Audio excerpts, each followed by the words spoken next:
Let me stop with the music here. I'm super excited for today's talk. I mean, we haven't done a lot of webinars, honestly, on LinkedIn. We've done a lot of stuff on cold email, cold calling, sequencing, objection handling, all that stuff. And I couldn't think of a better guy to talk to than Jake Dunlap. If you haven't heard of him, he's a CEO at Scaled, and I love their mission. It's really simple and easy to understand, Jake. You're on a mission to change the way organizations sell and partner with their customers and getting buyers and sellers to work together. Simple, very easy to understand. I love it. Another thing that about Jake too is he's also like been in an actual sales role, a sales leadership role, was VP of sales at Glassdoor, done a lot of other stuff on that end and works with some really cool clients. So I'm super excited to talk to you, Jake. Yeah, I'm pumped too, man. It's interesting. Someone said this morning in one of the comments, they're like, I'm surprised to see you two collaborate. I was like, well, I don't know, like why? I didn't know why, but I love it that we got it. You give sales trainers and coaches a lot of shit in your posts. No, I do None of not. it's directed at me, obviously, but No, I maybe do that's what not. people are commenting on. I don't know. I mean, I'm a consultant, right? So like, I mean, people give consulting automatically. People are like Yeah. overpriced. So we've got our own issues. Yeah. Well, I'm again super excited to talk to you, man. And before we start, just a couple of quick things.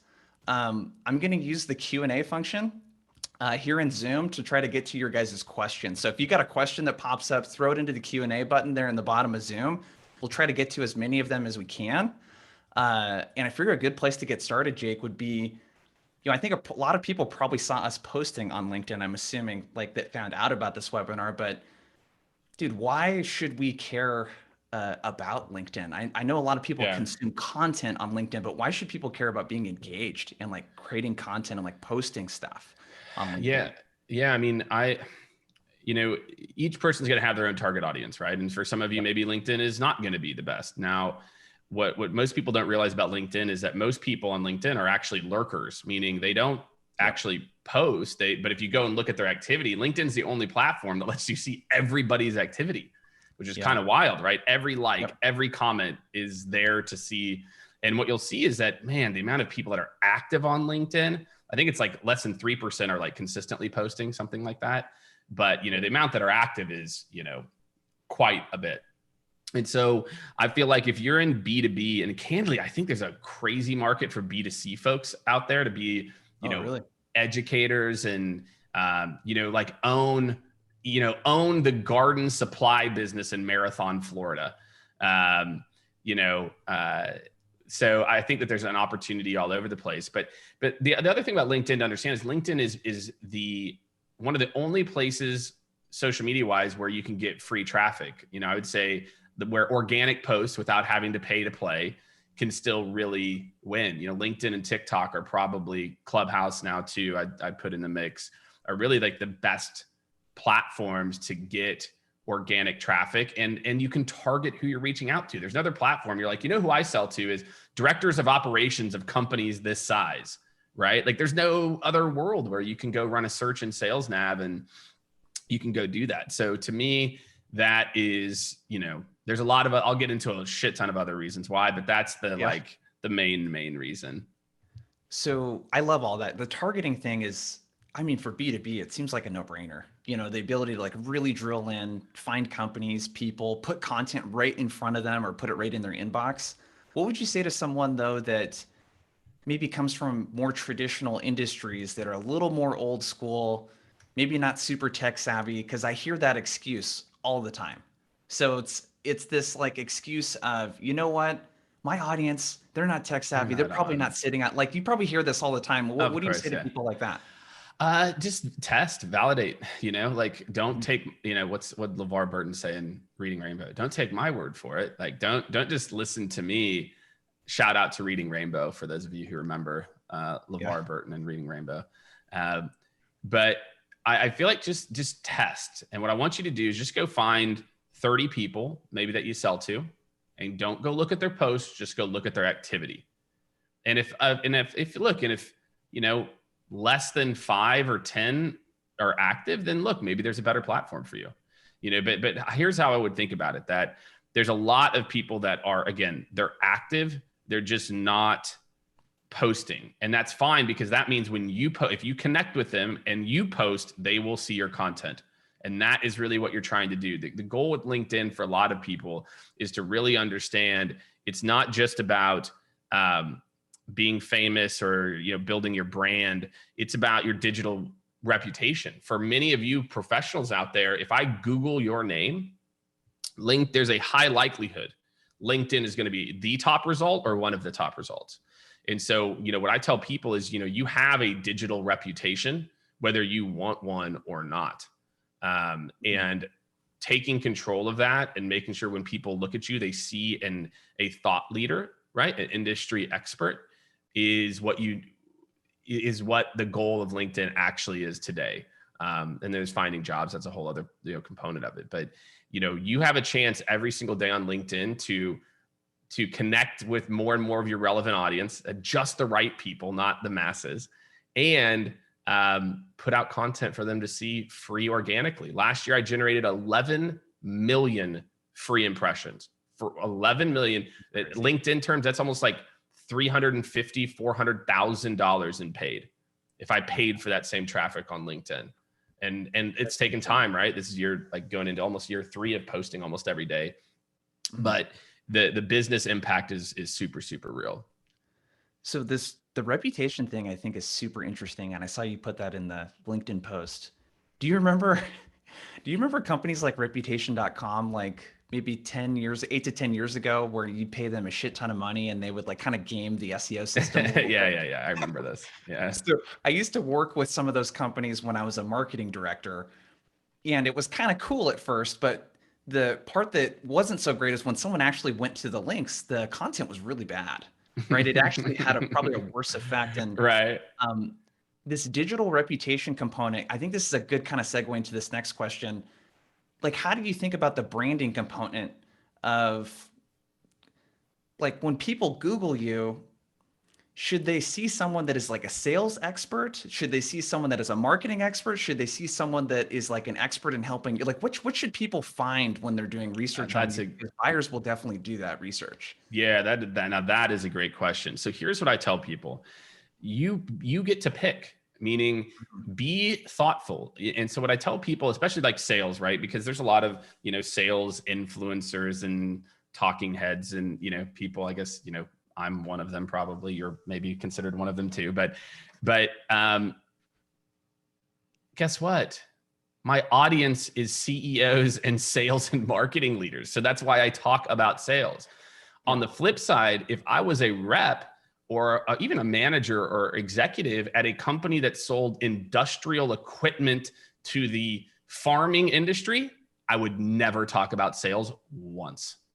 I would only talk about trends in industrial equipment and farming. And I think too many people, and I would know, and I would know in my soul that I could get a lot more likes if I talked about sales and marketing stuff, and a lot less, but I'd get it from the right people. And then I could repurpose that content to DM people later. So for me, it's be whatever you want. But guess what? You sell industrial equipment, but you want to be a sales influencer. Great. I don't care. Do whatever you want. But just understand your buyers aren't going to love it. You're DMing people and it talks about sales expert. And they're like, dude, I'm in, Grand Island, Nebraska. I don't really care about that. I would much rather see someone who talks about understanding what it's like to be a farmer in rural Nebraska than how to set more cold call meetings, like what Jake Dunlap posts or, Jason. So I just think be thoughtful about who you want your audience to be and curate that. And that is the mistake I think a lot of people make, is that they don't have an intent behind their digital presence, just their holistic online, digital presence. Oh, I love it. I'm super excited to dig into kind of the tactical stuff here. I think you've mentioned a really good point, because I hear a lot of this disappointment when people will put up a post and it's for their target market. And let's say it gets 5 likes and one comment. But you know what? If that's your buyers looking at that stuff, I care a lot more about that than I get excited when I post something that's got 400 or 500 likes and 20,000 views, and I'm super jacked. But I'm honestly, most of the people that like and comment are never people I would do business with. So there's a lot of kind of vanity stuff, I guess, going on. So I guess my point is don't be disappointed if you post stuff and you get very low engagement, as long as you're putting in front of the right people, right? Is kind of the thinking here. Yeah, because and yeah, we get into some of the tactics here. I really think in almost every industry, you can also you can have your cake and eat it too. And so if, I'll get a little tactical just to kind of open this up for people. So like Ryan, I saw just commented, very similar kind of type of question around like, I write about sales, I get a bunch of likes and I don't. Step one is you got to understand you have to curate your audience, meaning too many people, most people's LinkedIn audience is a mix of previous coworkers, current coworkers, and friends and people from college and maybe some folks from high school. Yep. It's not necessarily your target market. So you need to go and invest in a tool like LinkedIn Sales Navigator. And actually, you know what, Jason, I can do this. I dropped you a link for the conference. I DM'd that to you.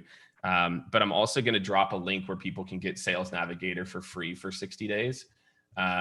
Just because it's such a valuable tool where I can create a list of my new target market. And so again, and someone else I saw in here is like, I switched industries, etc. You need to be purposely connecting with new people. And with Sales Nav, you can, literally you can connect with, I've timed myself. I can connect with 82 relevant people in 12 minutes. Yep. Just connect, because I curate my list and then I go and do that. So I'll drop this link in here too. So if folks want to just check out Sales Nav, I would just do it because I can just tell you all that it's going to it makes a lot of what I'm talking about easier. So that's step one, is like, make sure that you're not artificially not getting the reach that you want because you're not also growing your audience. Right. Which I think is an important thing for people. People think that people just blow up and get famous, and like the universe magically picks their post to go viral. That is not how it works. I guarantee Jason has worked on growing his audience with relevant people. I certainly have curated and added more of the right people in my network.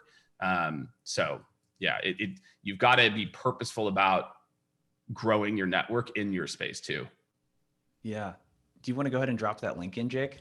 Yeah, just dropped it in there. Yeah, check that out, you guys. I would definitely take Jake up on that offer. 2 free months of Sales Navigator if you're not using it. I don't know how people sell without Sales Navigator, honestly. It would be hard.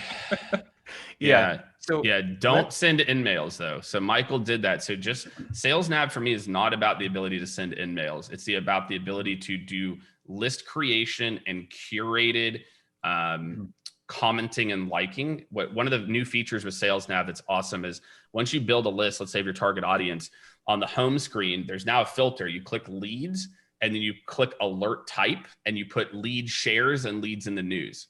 And so just every morning, just go look at that and it'll tell you your people that are interested or like that you curated in your target market.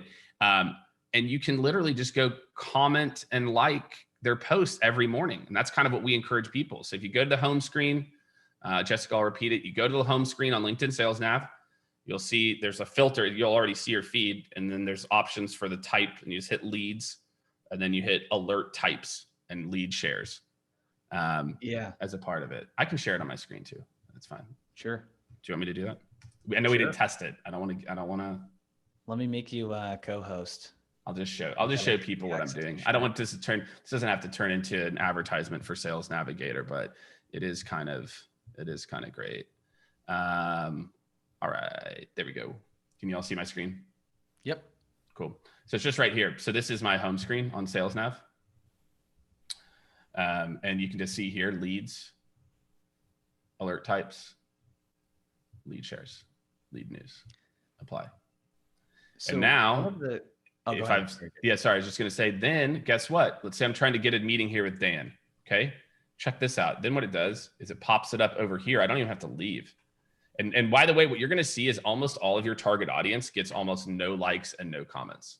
Like the other reason this strategy works so well to engage most decision makers, again, this guy got 2 comments right here. Right. But for most of these, and then if I go and I guarantee, and Jason, you can probably, when people comment multiple times, you remember them.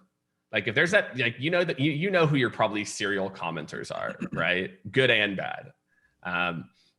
So then you can just go and you can interact, and then you can just go to the next one, and here you go. Here's Jack's latest post, right? You can see here, guess what? 21.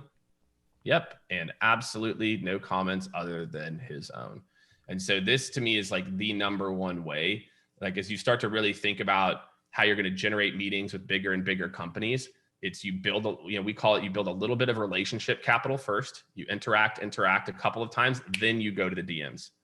And if you can just be a little patient, not be so thirsty that you got to just start DMing out of the jump, like you're going to be doing it. But you'll see here, I mean, again, like just nobody gets comments. And so when you comment, people remember. Here you go. One person, then she commented on her own quote. So, just understand that this is where a lot of the power is when you do get sales nav. Yeah, I love this. So I think a couple of like actionable things here, Jake, that would be good to share too. So this first step of curating your audience,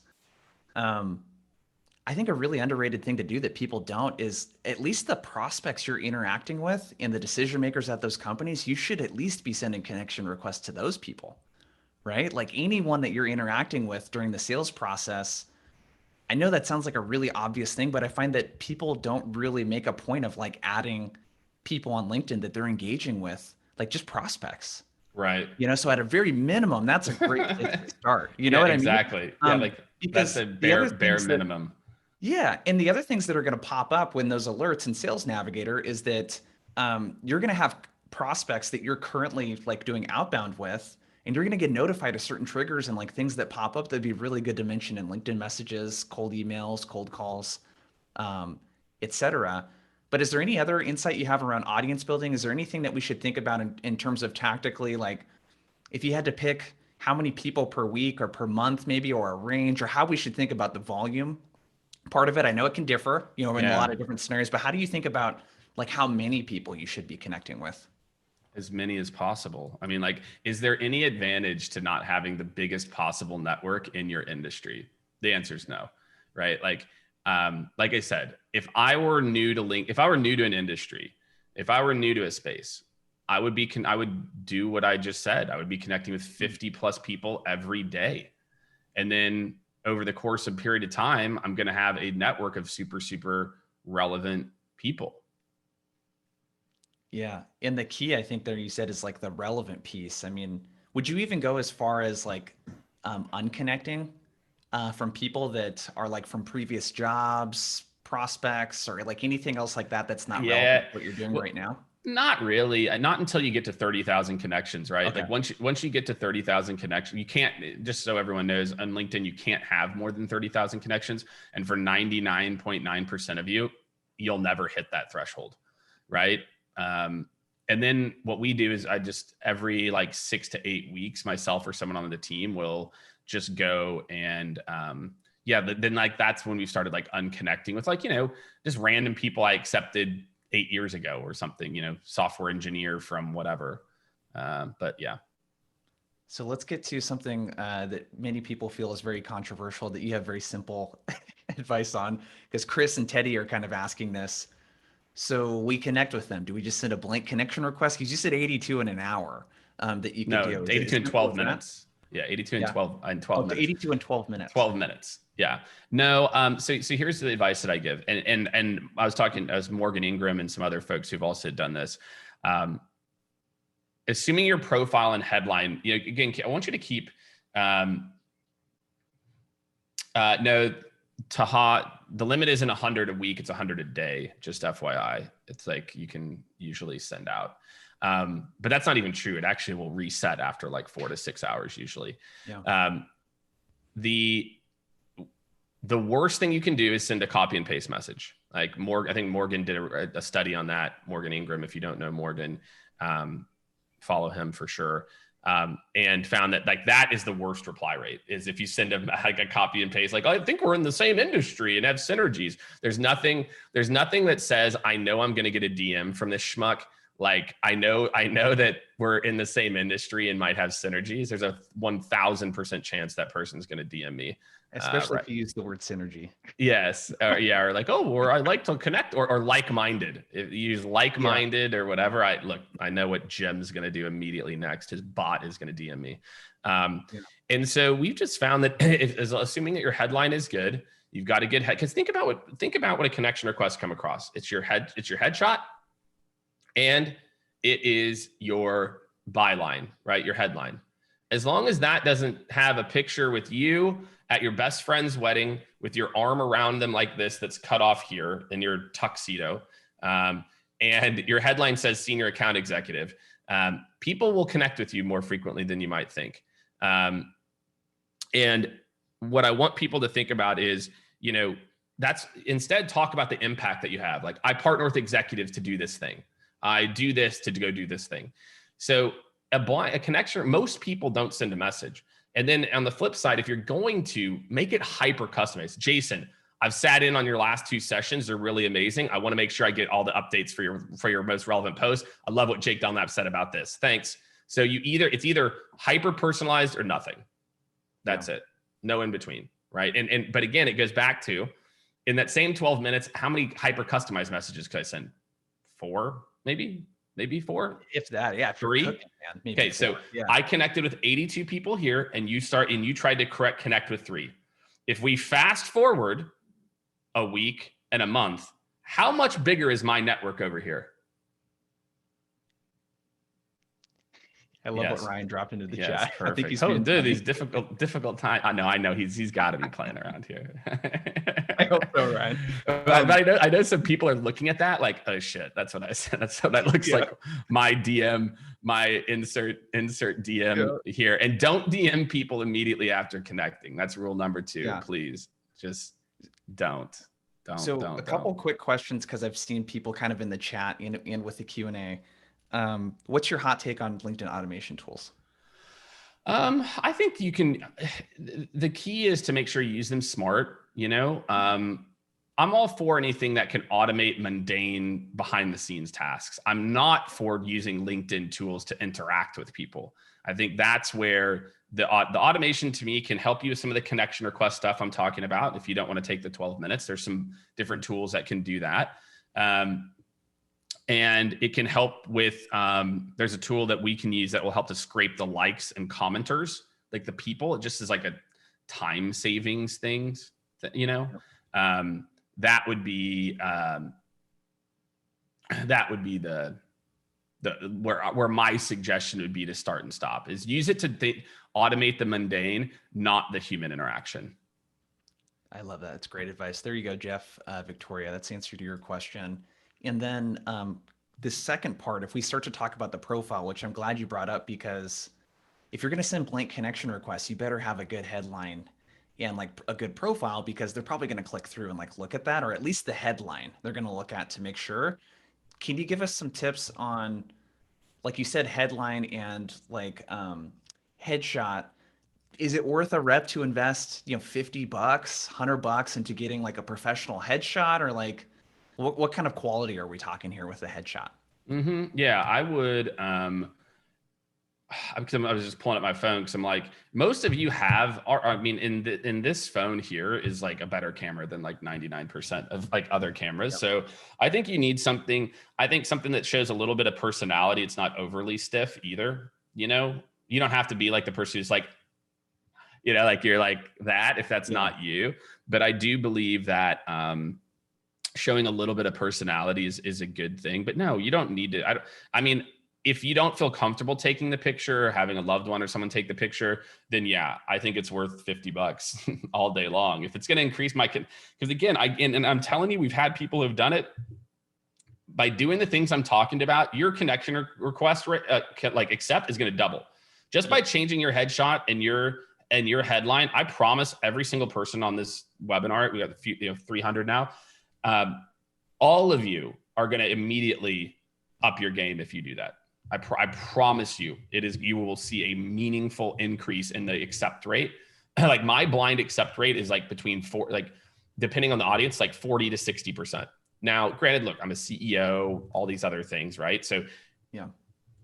but you don't have to make yourself look like junior sales rep who the only good picture you have is from your buddy's wedding when you're half blacked out and I can see that your arm's cut off, right? Like, which is the other thing, you know, I see with a lot of people too.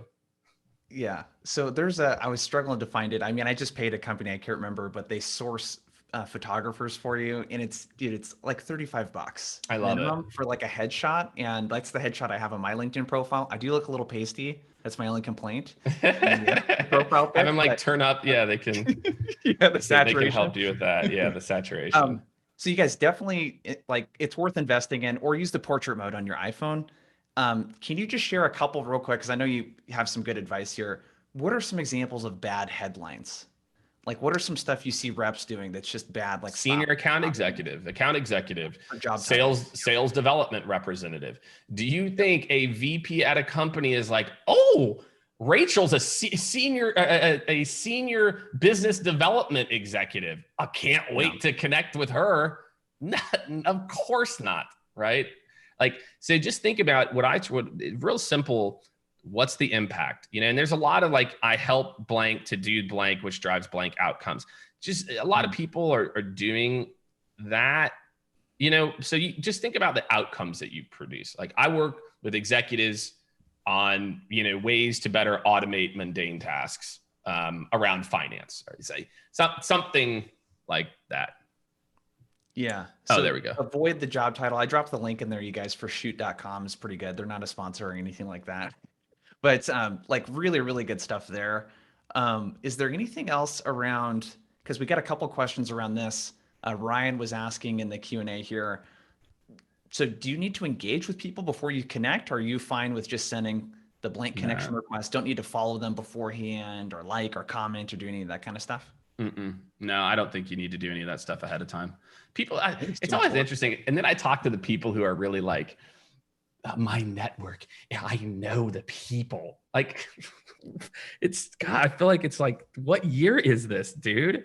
Like, think about what I'm talking about doing is this. Yeah, on LinkedIn, it's like all LinkedIn is a trade show networking event that is happening every day, 24/7. Mm-hmm. Why don't you go and shake as many hands as possible every single day? You're so fancy. Like, just think about it. Like, you know, people only connect with people they know. It's like, man, you're really limiting, because chances are you met those people through some like moment of serendipity. Like you got introduced, or how do you manufacture serendipity in a 100% virtual digital world? I don't know. So therefore, like, what's your option? You just send your thumbs until you can go out and network again? Like, no, you know? So I feel like, again, like what I'm talking about doing here is building a curated group of relevant people, and posts are your way to communicate with those people, and DMs and likes and comments, right? And I feel like if you're in sales, that should land with you. At least I hope that lands with you, that, you know, you're not doing this to be famous or anything, you know, like it truly is to connect with your audience and really view it that way. I love the concept of a trade show that happens every day too. You know, it's like you can get in front of your people every single day. So let's talk about the third piece then. We talked about curating your audience, the profile. Let's talk about the content. I think this is where a lot of people get hung up. For people that maybe aren't posting a lot of industry specific content for their prospects and customers yet, how do you think about this? What's a good way to get started? Yeah, I'm going to do this too for everyone. We're doing a conference, or actually, do you have that? Do you have the link that I sent over, Jason, or did it get buried? All right, cool. So I want everyone, if you want to, we're doing some cool stuff here. We've got a conference actually next week called Unmute, where it's purely practitioners. So these aren't just LinkedIn strategy experts, you know, like me and others. Like these are people that are like running companies, or CMO. The CMO of Gong is going to be there. The CMO of Lessonly, two companies that I think in B2B are doing like really interesting things to empower their sales teams to get active. So if you're looking to get really tactical advice, we've got a workshop day and then a more strategy day, day 1, day 2. So sign up there. You get 25% off. I'd love to have all of you join. And then the question was around content, right? And like what to put out. Yeah. How do we get started for someone that's maybe not doing what we're doing, putting stuff Yeah. out like every single day or multiple times per day? How should someone think about that? And what's a good way to get started? Don't overthink it. It's all good. Their first few posts, okay? Their first few posts, just understand, not your first few. Nobody's going to see it anyway. How many likes and comments are you getting right now? Oh, none? Well, guess what? You don't have a lot to lose here, okay? So I think step one is just give yourself the space to know that you're learning. And I think so often, especially as we get older in our career, we forget to approach every new thing with that beginner's mind, right? And I use that concept with my team a lot when I see them get stuck and they're doing something new. It's that they're trying to apply an old paradigm, and so there's a whole bunch of things.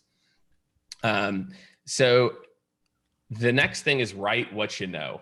And there's the two easiest ways to get inspiration, okay, for a lot of you is this. One, if you have a marketing team, your marketing team is probably already putting out blogs and ebooks. Do not, okay, write this down, never, ever, ever, ever reshare a post.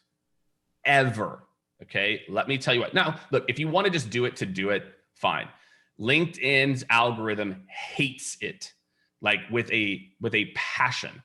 And so instead, take your company blog post, look at it, and say, hey, for all my industrial manufacturing leaders, here are the top 3 trends for Q2. 1, 2, 3. And don't mention your company name. Oh my God, what, Jake? Don't mention my company name. Just add value. Yes. And I brought up Gong before. I actually had a conversation with Devin Reed on Monday, who runs their content strategy. This is going to blow some minds for you for sure. Let me find my stats here.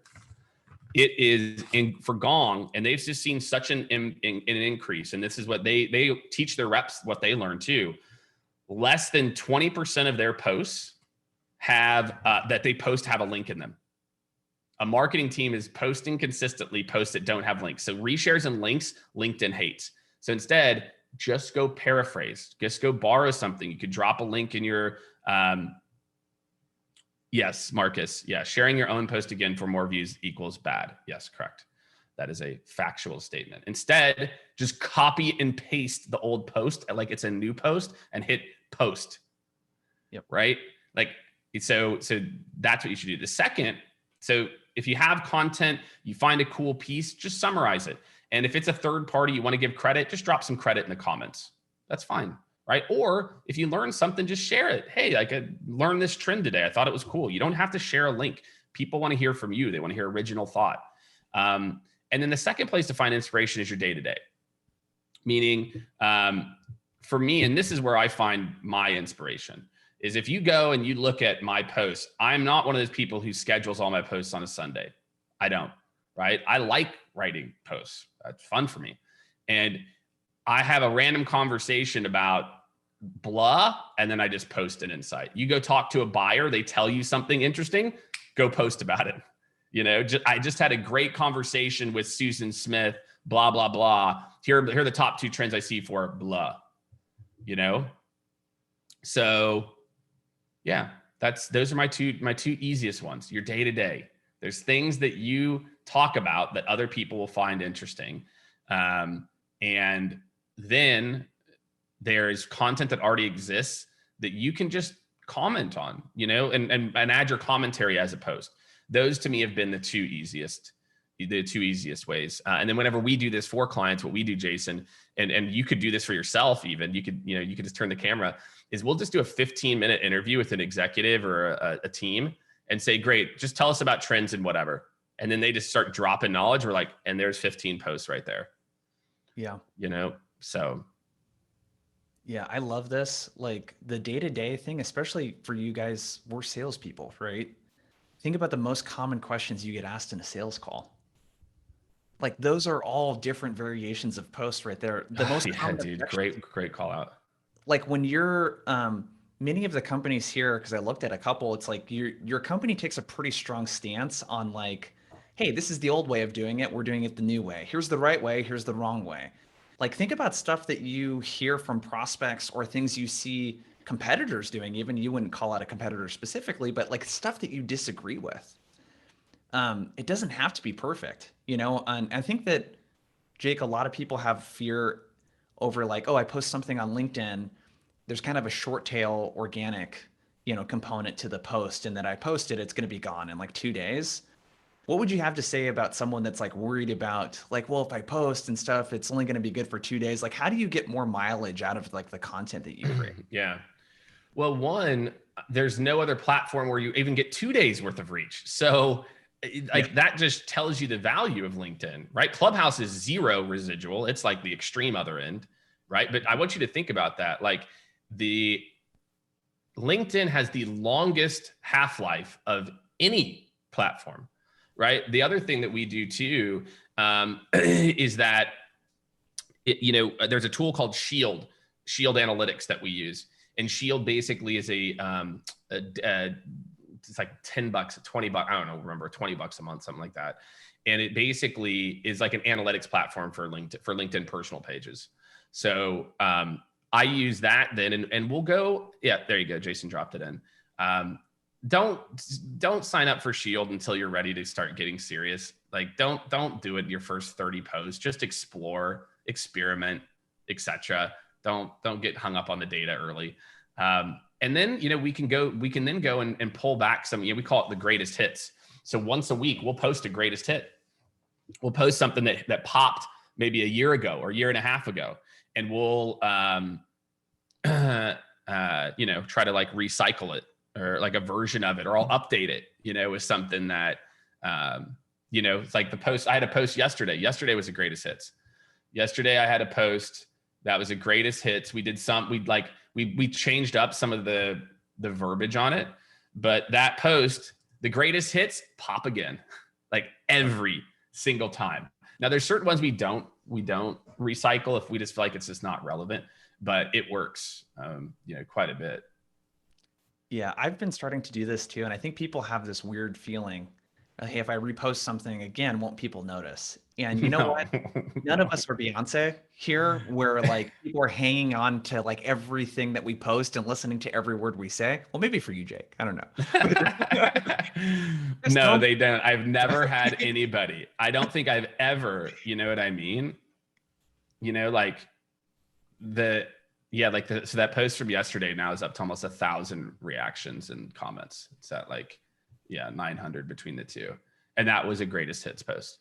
Nobody has been like, Jake, didn't you post this in March, or this idea in March of 2019? Like, nobody did that. And again, like, we only do this a really important thing here. This is like once a week we do this, maybe twice a week we do a version of this, but it's only now that we have all this data. Like, I've been doing this long enough because for me, the most important part for a lot of you about LinkedIn is, look, this post did well. This is a data point to me.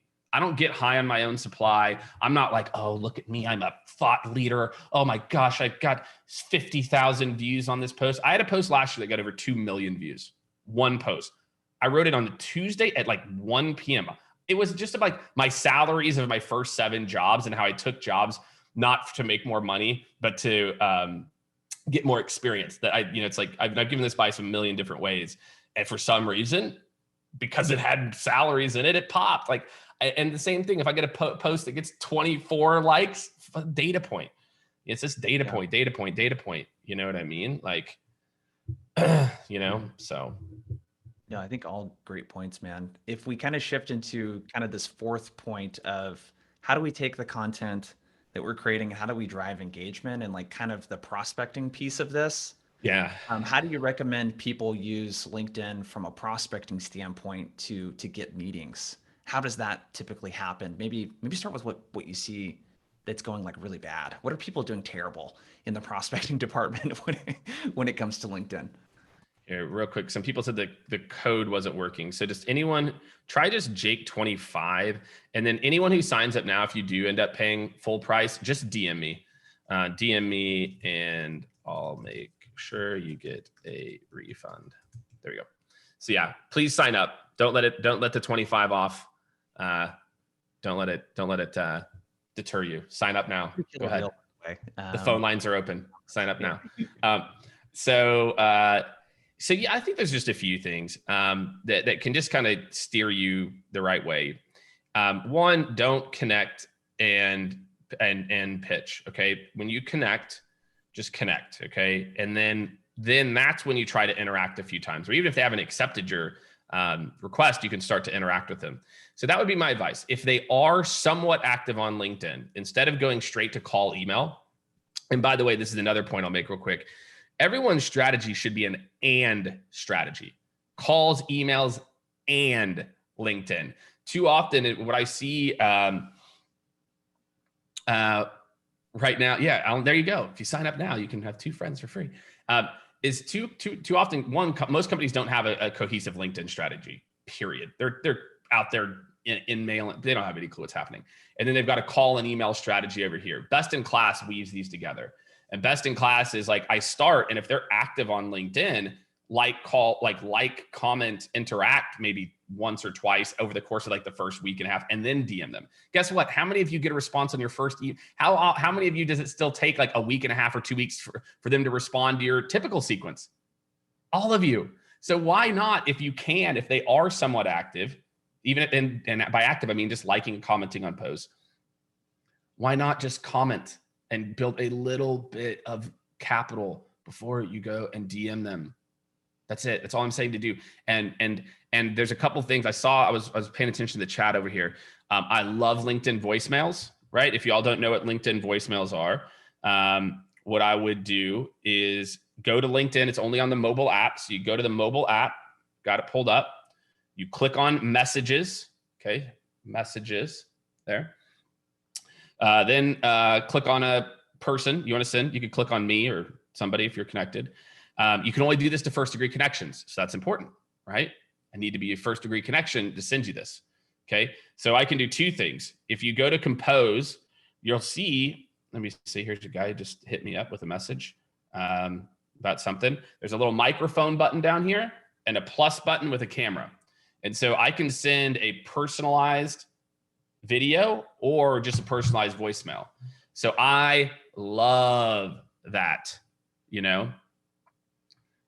So for me, that is what I would really think about is is so easy to stand out, Jason, because 99% of people just connect and then pitch. Whereas opposed to in my voicemail, I might say like, hey, Jason, I really enjoyed the webinar today. This point stood out. I've seen you post about this topic. I don't know if you guys do partnerships around it, but it could be worth and then you use a piece of relevant things that somebody said as the connection. DM is direct message. Sorry, Kathy. DM is direct message. That's like just sending a message to somebody. So that's it. I think what Best in Class people do is they find some little thing to connect it that's relevant. Versus like, we're both in this industry, so that's why you should meet with me, as opposed to like, I've seen this thing, etc. Yeah. And from your standpoint, when we connect with someone, we wait a week, we engage with some of their stuff. At what point is it okay to just be straight up and ask for a meeting? Yeah, I think as soon as, not a demo type of request, but like with some value. Hey, we're working with people like you and we're seeing these kind of trends. Yeah. I'd love to share some of that stuff with you. When is it appropriate to go in for the ask? As soon as you have a piece of relevant information. It could be on the jump. It could be, you don't have to wait a week and a half necessarily. What I'm trying to do is for a lot of individuals or a lot of people, it's that the message isn't relevant. It's not super relevant, and it's not relevant to the individual, etc. And like Jennifer says, she does the go in right away and have landed meetings. Great. Like I would, again, to me, all prospecting is testing. I test. It is a relentless, never ending life. All life is a relentless, unending A/B test. and prospecting is no different. So hopefully what I'm doing today is giving you all some nuances here. So Jennifer has tried going straight in with something relevant and it works. And now you just experiment. But my thought is like, look, as soon as you feel like you have anything relevant that connects them with what you do, go for it, right? I'm not artificially saying you should delay all of this. What I am saying is that, because this is why my strategy, this whole thing works. And there's a guy commented on a post that he said 20 meetings last month with no calls and emails, just LinkedIn. Again, I'm not necessarily advocating for that, but if you run this play, eventually every day you're then DMing 20 people still, like it just is the first, as you get started by doing some of this, what do you call it? It takes some time. Oh, this is interesting. Someone just dropped this creeps of LinkedIn. Ooh, this is like putting people on blast who are pervs. Oh, this is great. Oh, this is so great. Should be publicly shamed. I'm not a huge fan of public shaming, but that is definitely one of that is the one that should be publicly shamed. Like that one. I definitely have been called out on.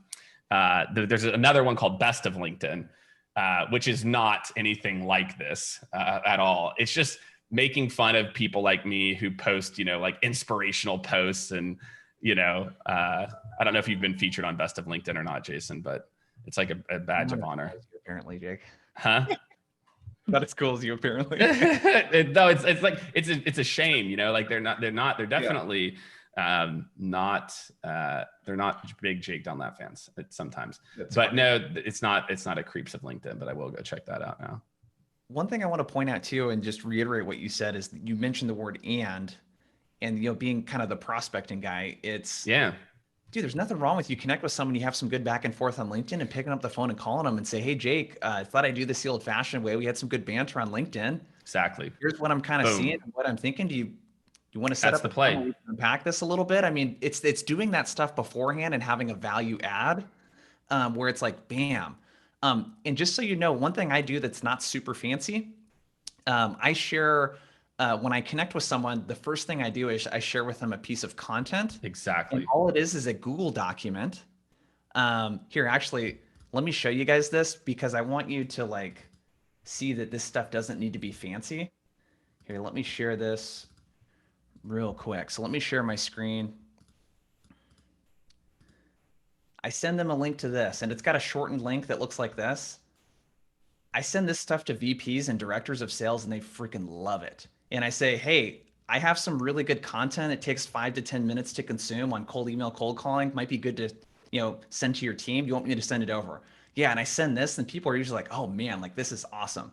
And it's just like a greatest hits of our LinkedIn stuff. Mm-hmm. This is almost something that everyone here can like put together. It doesn't need to be super fancy.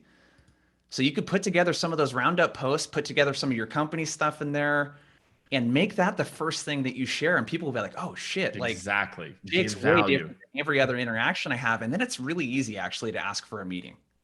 Exactly. That is it. It is so, that's my point. It's so easy to stand out, give value, and that's really what it is. Give value. This is real value, like what you're giving there, and too many people are, I think overly focused on, well, when's the ask come? And I was like that for a long time. It's how you're trained in sales. You know what I'm saying? Like a lot of us are trained that way. It's always a call to action. And what I've just it just took a while for me to understand that reputation and brand are also very, very, very, very real things. Yeah. And it's such a long tail play with that too. There's no short-term benefits really to personal branding because it's the consistency, or the reputation you're calling it, right? Building your reputation. Here, one quick thing I'd like to do, Jake, before you kind of take off and let us know how else to connect with you in the conference and talk about that. I'd love to know from you guys in the chat, what have you taken away from today from Jake that's been actionable for you? I'd love to hear your biggest takeaway. Let us know in the chat. And I'd love to see what you guys are taking away. It's always good for us when we put together stuff like this to make sure that people are getting some value from it. So hit us in the chat. What did you take away from today? Yeah, no sales. Fear. Yeah. Phone messaging, automate the mundane. What not to do, changing the headline. I love seeing stuff like this, Jake. It's great. Good for your ego, man. Not that you needed it. That's the goal, man. Like every time I do this, man, I just want the tactical stuff, dude. How to not be a creep. There we go. I like that one. No, these are great, man. Yeah. Again, I want to make sure people can walk away and do something with it, and I think for a lot of you, yeah. And that just, this whole not resharing your posts, this is going to blow some of your minds. I'm just telling you, like you're going to post. I want just do an A/B test. Go look at a post that you'd normally reshare. paraphrase some interesting takeaways and just hit post, and just you will see that. There we go. The life is an A/B test, a never-ending, relentless A/B test. Yeah. A few of you have been asking. The recording will go up later today. You guys will get an email with it. But Jake, dude, this has been really awesome. I know you had a couple things you've kind of shared throughout, but like, what do you have going on? What do you want to check out? And I'll drop those links into definitely. So definitely right now, please, again, join us next week. If LinkedIn is interesting for you, my promise to you, if you thought this was tactical, imagine just more and more and more of this over 2 days. So, please go and sign up for that. I wouldn't be pushing it. It's not about, look, we're not getting rich off this thing. This is really about just giving value. And there's a lot of just awesome speakers here. So definitely make sure to sign up for that. Obviously follow me on LinkedIn. You can go check out, on Instagram. I'm fairly active on Instagram. It's Jake_Dunlap_. If you guys can get the Jake Dunlap to sell me it. This guy just teases me, Jason, on Instagram.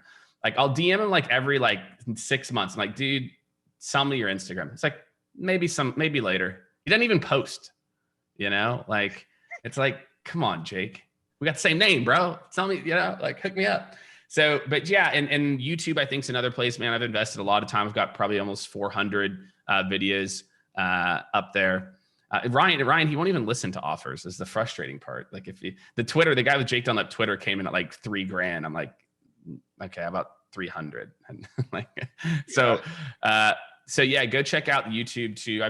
If you just want to get lost in like a sales tactical rabbit hole, go watch my YouTube. There's a lot of really awesome videos that we put up there. But I'd say LinkedIn is, my primary platform. I'm starting to get a little more active on Clubhouse too. I'm really into Clubhouse. I don't know how you feel about Clubhouse. We could spend a whole webinar talking about.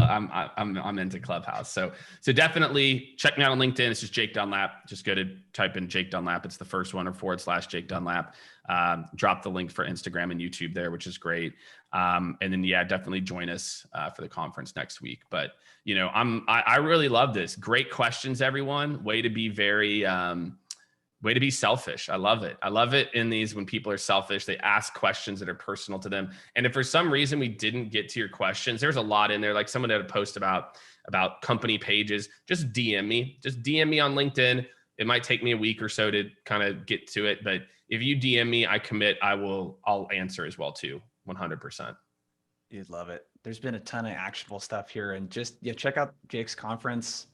He's got Kevin Dorsey there, like Udi, CMO at Gong, Kyle Lacey, Devin Reed. A bunch of Chris Walker, like a bunch of really cool, badass people talking about LinkedIn. So make sure to check that out, you guys. And Jake, this is super fun, man. This is the first time we've gotten to collaborate on some content. I've been following your stuff for a while. So this was, same. I've been following your stuff too, man. I love it. Troy said that we're normal guys with good stuff. So I like that. I like that vibe. Right. And are we then outroing with Bieber too? Is that the plan? We'll outro? Yeah, we can do a little outro with, I don't know if that's usually the move. I started adding music to my weekly recap on Fridays live on LinkedIn, and it just adds a different vibe. Yeah. B2B, we're so stuffy, and it's like, that's what it is. So thank you everyone for coming on here. This was super fun. Love the interaction. We'll get the replay out to you later today or tomorrow. But dude, thank you guys. See ya. Thank you so much. Thanks everyone. Thanks, Jason. Appreciate you. Yep. Later, man. See ya. See ya.